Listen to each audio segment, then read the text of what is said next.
তোলাবাজদের বুথে বসাবেন না, তেমন লোককে দলে নিলে জেতার আগেই হেরে যাবে।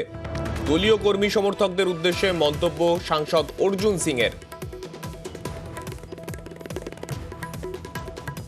ধরুন একটা গ্রামে একটা লোক মস্তানি করে বেড়াচ্ছে, বা লোককে কারো গাছ আম কেটে নিচ্ছে, কারো কেলা কেটে নিচ্ছে, কারো ঘরে ঝামেলা লাগাচ্ছে, কারো কে পয়সা কেউ নিয়ে নিচ্ছে কারো থেকে। আবার সেই লোককে বুথে বসাবেন না।